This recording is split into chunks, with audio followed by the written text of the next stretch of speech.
Welcome back to the channel. My name is Evan George. I'm a freelance videographer based in Phoenix, Arizona, with a full production van complete with cameras, lighting, and audio equipment, and I am available for hire. This week, I am focusing on relationships and building relationships both through clients and potential future clients, as well as people within the industry that you can kind of feed off of. But first, if you have ever caught yourself profusely sweating and second guessing yourself before you format your card, even though you have backups and you've double and triple checked, then make sure to like this video and subscribe for future content.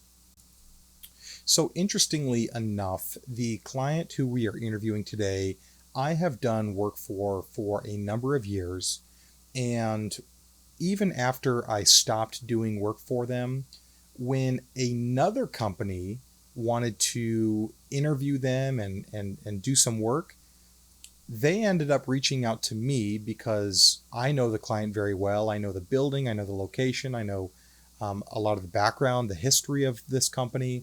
And so instead of them kind of going into it blind, they hired me as kind of an assistant originally. Then I offered, because I knew they were flying in, I offered for them to use my cameras, my tripods, my lights, my audio, all of the tools and equipment I have access to, so that the director could literally just fly in with a backpack or one suitcase and not have to worry about packing all of this stuff. So basically, this guy traveled with a laptop and they were super happy.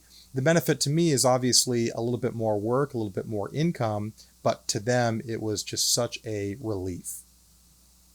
Here we are on another interview for actually a really well-known big company. I look super tubby in that shirt. I have got to get rid of this dad bod. And I'm not going to do it by sitting down every interview. I think going forward, while I'm monitoring audio, I think I'm going to start doing squats. The guy who we were interviewing is a CEO, came from nothing, now has an empire he built kind of guy. He's taller than me. He's really athletic and very successful. And it was just a reminder that I sit every chance I get, and that sucks. I'm getting way off track here. So I definitely need to hit the gym, especially after interviewing such a specimen. All that to say, this is just another interview. We did more than what I will show you behind the scenes. I'm still getting used to conducting and setting up the behind the scenes shots for these videos. But look at this. We're working multiple days with this client, which all stemmed from a previous relationship where I just did really well. Well enough to where my name was recommended, and it just snowball affected itself into new work. And then here we are doing something I never do, which is photos. This is a client that I have had for a number of years, and it just so happens that every year I do their group photo as well as update any headshots or smaller leadership photos that they need.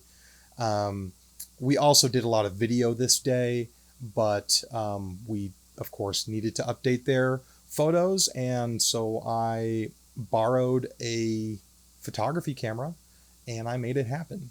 I also was thankful that I could just back my vehicle into the garage and set up all my equipment right there. We did the videos there. We did everything right there. It was very convenient. Now gets to the part where I talk to you about how to build those relationships. I had been looking on Facebook and some other websites, searching for groups of filmmakers, directors, camera operators, lighting guys, sound guys, whatever. And I just didn't see anything happening. I didn't see anything happening soon at the very least. So I decided to go into a few groups, say, hey, on this date, at this time, I will be at this location, and I am looking to meet other people in the industry. If you are interested, come on out. And I had a lot of people say that they were interested. you'll see that 6 people actually traveled out to meet me, and it was fantastic. Nobody really did what the other person did or does, which was great. So that means I was one of the only quote unquote DPs that does interviews and corporate work. There was another guy who's a DP, but he does indie filmmaking. Somebody else does that has specialties with Steadicam operation. So the moral of the story is, if you really want something, just go out there and do it. Create a meeting, get to networking. I mean, really, whether it's the clients who enjoy your work and then refer you to people they know, or it's other industry people who might need you on one of their future projects, it is always in your best interest to go out there and network and build a portfolio of people that like you, like your work, like your personality, and they are willing to say your name when the time is right. That is one of the best ways, not only to just get new business, but quality leads. My best leads have always come from somebody who referred me, whether it was a past client, current client, or somebody within the industry who is passing the work to me because it fits my niche or my specialties better. So if you're not already doing it, it's the easiest thing to just find a local restaurant or coffee house like I did and pick a date, pick a time that works for you, throw it up online, give people reminders once a week or so, and just see what happens. Worst case scenario, you're having lunch by yourself, not a huge deal. Maybe invite a friend you know is going to show up so that it's not a complete waste of time. But that's what I did. I was prepared to have some coffee and a sandwich by myself. And as it turns out, I had 6 other people show up, and we had some great conversations about what they do, what I'm working on, who needs what, how can we help each other. And it's a great thing. And I'm definitely going to be doing it more as I go forward. And I encourage you to do a little bit more of that if you haven't already. So that's all I got for you this week. It's a short video, hopefully a good one. Have a good day.